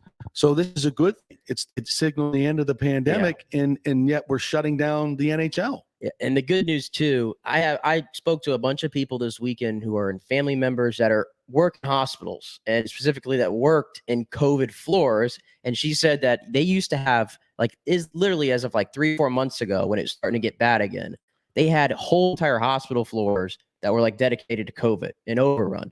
She said that since Omicron has come here, they had maybe 1 or 2 a week. Yeah. That's it. Yeah. The reports that hospitals are being overwhelmed is completely erroneous. Yeah. Or if they are, it's not because of Omicron. Yeah. And that shows you right there. I mean, clearly the vaccine's doing its job and it's keeping people healthy and safe. And that's what you wanted, right? That's what we all wanted. Absolutely. 100%. And so we got to use the vaccines to get back to normal life. This whole fear mongering is just ridiculous. And to be, that's the thing. If in some of these other instances, even though that I haven't seen any studies that show lockdowns work or any of these measures actually worked. Still, there was much more room for concern because people were dying. Yeah. With COVID. And so there were, you think you're doing something, okay, whatever. But now there's literally no reason for this. No. I mean, we got major bowl games, and I know it doesn't. They're not okay. Maybe not major bowl games, but these bowl games are, they're economic drivers for local economies. They're important to the players. Miami is now pulled out. Texas A&M pulled out. Boston College. Yeah, all and these these kids aren't sick. No. They're not sick at all. They're just testing positive. They're not sick. They're getting the flu and getting sick. They're getting head colds and getting sick. But the COVID is not. We're throwing out the baby with the bathwater here. Yeah, there's no sense in it. I saw some people too that kind of segues into this. People were saying, "Oh, well, who wants to watch a bunch of 6-6, 7-6 team play anyway?" And you know what the best answer to that is? Missouri and Army. This is a fun fact. Missouri and Army in their bowl game had way more viewers than Steph Curry breaking the 3-point record. Is that true? Yeah, and that game, both games were on national television on the same day. Wow. More people watched Missouri and Army. So A lot of degenerate gamblers out there. So if you want to know why it's important for these bowl games Ratings. from a rating standpoint, these networks, it matters. It absolutely matters. And it matters to the players. Exactly. The players, well, I think a lot of players want to play. Tell the story of Boston College's senior class. Oh, talk about a bunch of kids getting screwed. Yeah, so their senior class going back to 2018. 2018, there was bad weather in the area for their bowl game. Bowl game gets canceled. 2019, they lose 38-6, get their ass kicked by Cincinnati. 2020, they're the first team to opt out of bowl season. 2021, now they have COVID issues the day before the game, I believe, and they're out. Yeah. So one bowl game, and they qualified for a bowl all those years. So what the NFL has done is they have stopped testing asymptomatic players and vaccinated players. They're only going to test players when they're now the unvaccinated are still getting tested, but most of the unvaccinated have had Omicron, been on the list, and will now be getting off the list. So I think that things are going to clear up dramatically in the NFL. But the NHL, I worry about. Now, this was from the AP about a half hour ago. It says there have been some updates to the protocols. As teams return to the ice, the NHL and the NHLPA agree to update their protocols through at least January 7th. The league will conduct daily testing for both players and coaches, in addition to implementing pregame testing on a case-by-case basis. Taxi squads are also returning to the league to help with depleted rosters. Games between the Bruins and Senators, Pens and Maple Leafs were scheduled to take place Tuesday, have been postponed. The Lightning game against the Canadians is still on for 7 o'clock tomorrow night, and I'm not exactly sure who's going to play goal. Now, Vasi tested positive, on Saturday? Was it announced? So I don't know. The NHL is going in the wrong direction. Did you say that they're going to be doing testing daily? Daily testing for of all everybody? Players and coaches. Yes. Daily testing of asymptomatic. And these tests, by the way, they are designed to test. It's such a small viral load. It's ridiculous. They're not sick, and they're not. We've also found that these Omicron variant, especially for vaccinated players, which are majority of these players are vaccinated. They're not getting symptoms, and they're not transmitting the disease. What the F are we doing? What are we doing? That's a joke. That has to be a joke. I mean, the only thing I think of right now with the Olympics being canceled, I think the NHL is probably looking, Oh, well, now we have a whole little 3 weeks run an opened up in our Olympic calendar. tournament. Well, they're going to use it for all these postponements. That's what they're doing. I don't want to see Boston against Ottawa. I want to see Canada against USA. That's what that I want to sounds see like to me. Sweden against Czechoslovakia. I want to see international Olympic play like we were going to have in those 2 weeks. How hard is this to do? It's not hard at all. I think the brackets are already done. The teams are almost made. Most of the players are in the NHL anyway. That actually just do the freaking tournament and raise some money for COVID relief or whatever you want to raise the money for. Or keep it. McDavid too even said that yesterday. He said, "I think we need to look into doing another World Cup of hockey or something like it." Yes, why not? You got it's on the schedule. The players are ready to go. They want to play on their national teams. What is so hard about this? And stop with the testing every day, everybody for a virus that is for these players completely inconsequential. That you've got them vaccinated, boosted. They've done everything you've asked, and you're doing this. And why are they doing it? Because they're kowtowing to the Canadian government that is COVID crazy and using it to lock down their people. It's complete social, cultural engineering going on up there, but yet we're locking down the NHL and stopping it because of that. I don't get that. That's what Steve Yzerman was talking about. That's what the players are talking about. This is going in the wrong direction. And I don't. And again, let's play this out for Team Canada here, for their public health people. You've got teams that are coming into Montreal or Vancouver, or wherever, on a bus, controlled situation, 100% vaccinated, going into a controlled environment. If you want to have no fans, whatever, it's good for you. How in the world is that going to affect your public health situation? Come on, that's ridiculous. And the NHL is basically held hostage to that. I don't get it. I don't get it. And even on the flip side, like, I know that you don't watch much NBA, and neither do I, but I've been looking at some of the lineups that I'm seeing on a daily basis. I mean, you got guys you got starting lineups made consistently of G League players. Like literally the entire G League is playing for like a Toronto Raptors the other night. I mean, how is this enjoyable for anybody at this point? No. And what are you doing? Like public health wise, what are you doing? You're doing nothing. Nothing. It's all for show. These guys wearing masks on the bench. What are you doing? It's COVID. It's okay to be out there on the floor sweating and all over guys, right up in their face, in their grill. But when you come to the sideline where you're socially distant, you got to put on a mask. It's all theater. It's complete theater.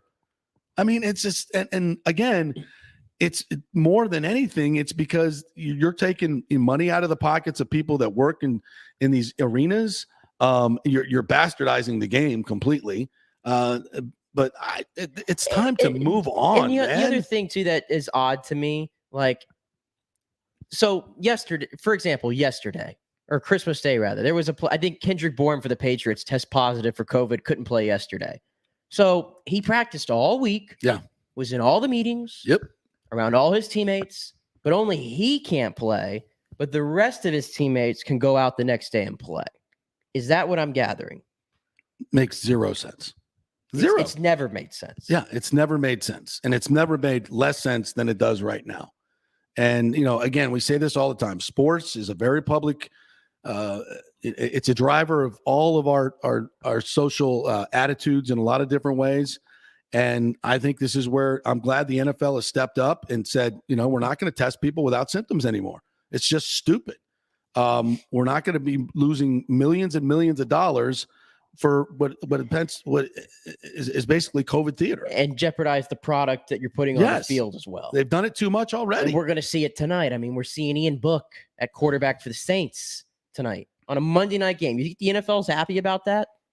And is Sean Payton back finally? I think he is back. Yeah. He hasn't been sick for 10 days, but he's been, sitting at home quarantine.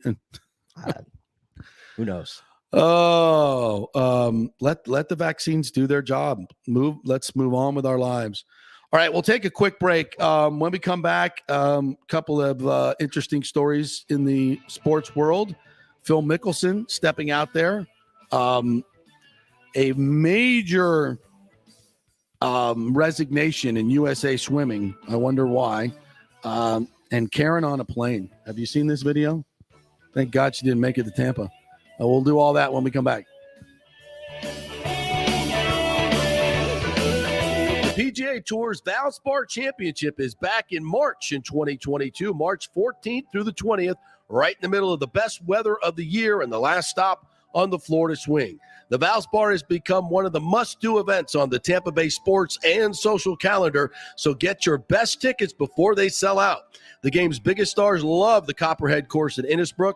Last year, we saw Dustin Johnson, Justin Thomas, Jordan Spieth wow the crowds, and another star-studded field is expected again this year. Sam Burns took the title and will defend again at the Copperhead. This will be a full tournament with the return of Valspar Live, our free Saturday concert featuring Chris Young and Big and Rich, and other amenities including Chameleon Cove, the Hooters Owl's Nest, the Publix Chill Lounge, and other hospitality venues. Go to ValsparChampionship.com for tickets. The best premium hospitality areas will sell out, so don't wait. That's ValsparChampionship.com. JP, Santa, and young St. Nick. Get us right over here. My partner for the Gold and Diamond Source. You hear that? Christmas music. It's Christmas time. You just popped a question to Eddie from the Gold and Diamond Source diamond that you got. Yes, I did. The Gold and Diamond Source, the best place to go get your diamond for an engagement. They helped me out so much. They were so courteous to me for somebody who was so nervous. And it's Christmas time, like you said. If you're thinking about popping the question, you need to go to the Gold and Diamond Source. It's the Jewelry Supercenter, fully stocked, fully staffed, and yes, just a short drive from downtown Tampa or wherever you're coming from, right there on Ulmerton Road. Avoid the madness at the malls. And whether you're a first-time buyer or looking for that 10-carat custom design, they have it all. 9 jewelers in-house ready to make your dreams come true. Even layaways, 100% interest-free financing up to 5 years. Shop now for your best selection at the Gold and Diamond Source and make your lady wonderfully happy, like Nick did. That's absolutely. Shop anytime online at thegoldanddiamond.com. JP here for Italiano Insurance. You know, we're all just trying to make ends meet financially, and it's not just what you make, but it's what you keep. Think about how much money you spend on insurance every year. Well, Italiano Insurance can save you literally thousands of dollars. Here's how it works. Give them a call at 813-877-7799. Tell them what you're spending on all your insurance, your homeowner's insurance, your auto insurance, life insurance, all your insurance needs, and they will shop dozens and dozens of companies to get you the best deal. I was at a Rays game one time, and a couple told me, hey, I called Italiano. They saved me $1,400 on my insurance, my home insurance, $1,600 on my auto insurance. A business customer saved $26,000 on their business insurance. Large and small, they do it all, folks. 813-877-7799. An actual human being will answer the phone and give you great customer service. Italiano Insurance, 813-877-7799. Cryptocurrency is all the rage today. The market cap for the industry is now over $1 trillion. And you read about people making millions of dollars, right? You want to get in, but have no idea what to do? Or maybe you dabbled a bit and you want to unlock the real money-making opportunities and don't know how to do it. There are over 10,000 tokens and thousands of decentralized finance exchanges to navigate. So what do? You go to DeFiLava.com. The folks at DeFiLava.com are in Tampa Bay, and they work with you directly to set up custom accounts, answer all your questions, and provide market analysis. Decentralized finance and cryptocurrencies are here to stay and will change the financial markets as we know them. Get in the game. Get with the experts at DeFiLava.com and tell them JP sent you and get their free 2022 crypto market forecast today at DeFiLava.com. Don't get left behind, folks. Make some money at DeFiLava.com. Attention home buyers or refinance candidates. It is a great time to purchase or refinance. Home values are going through the roof right now. You've got so much equity, time to tap into that equity, get the cash, and make sure you're making the right financial decisions in your life. Scott Fitzgerald at American Mortgage Services in Tampa can help you out on all those fronts. I've known Fitz for over 30 years. He's done 3 of my mortgages. In fact, Scott has done over 3,000 loans in the Tampa Bay area for many of our coaches, athletes, from Bucs to Bulls. And he can save you big money. AMS is a wholesale broker. They will shop your loan to dozens of banks and let them compete for your business. Quick story, one listener had a done deal with a big national mortgage company who was promising a 2.75 interest rate. Well, when it came time to lock in, it was 3.25. Emailed Scott, got him the actual 2.75, saved him over $3,000 in first-year payments and $2,200 in lender's fees. Email him, scott@amstampa.com, scott@amstampa.com. Who wants free mobile service? I do, and you can get 30 gigs a month from companies like AT&T Service, T-Mobile. Great service. Keep your number and get free mobile service. It's part of the emergency broadband benefit from the stimulus bill. 87% of America qualifies. So if you think you make too much money or whatever, just go to jpcares.info and find out. It'll take you a few minutes. jpcares.info to find out if you qualify for free cell service. Get it now before it's all used up. The PGA Tour's Valspar Championship is back in March in 2022, March 14th through the 20th, right in the middle of the best weather of the year and the last stop on the Florida swing. The Valspar has become one of the must-do events on the Tampa Bay sports and social calendar, so get your best tickets before they sell out. The game's biggest stars love the Copperhead course at Innisbrook. Last year, we saw Dustin Johnson, Justin Thomas, Jordan Spieth. Wow, the crowds, and another star-studded field is expected again this year. Sam Burns took the title and will defend again at the Copperhead. This will be a full tournament with the return of Valspar Live, our free Saturday concert featuring Chris Young and Big and Rich, and other amenities including Chameleon Cove, the Hooters Owl's Nest, the Publix Chill Lounge, and other hospitality venues. Go to ValsparChampionship.com for tickets. The best premium hospitality areas will sell out, so don't wait.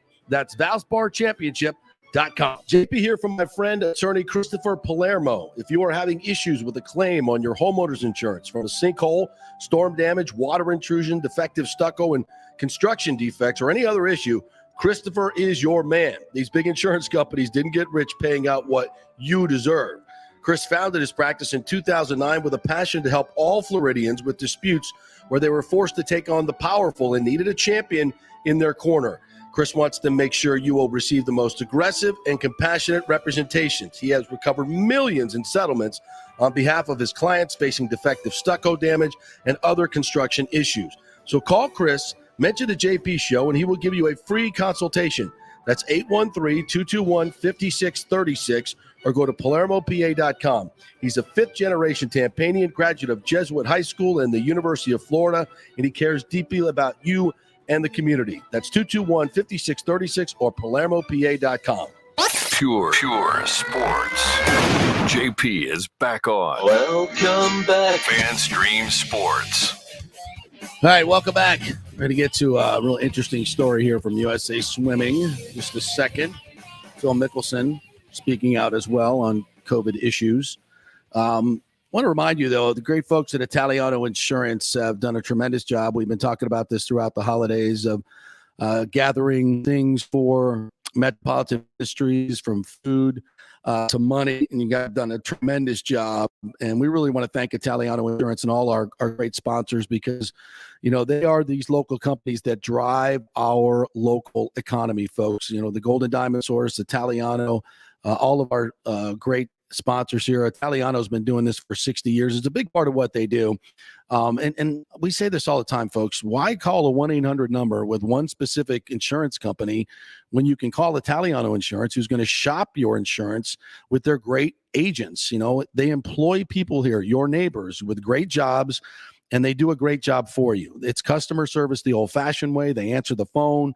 They will get the quotes for you. They'll shop dozens and dozens of companies to get you the best price and get you the best fit. They do all the work, and you save all the money.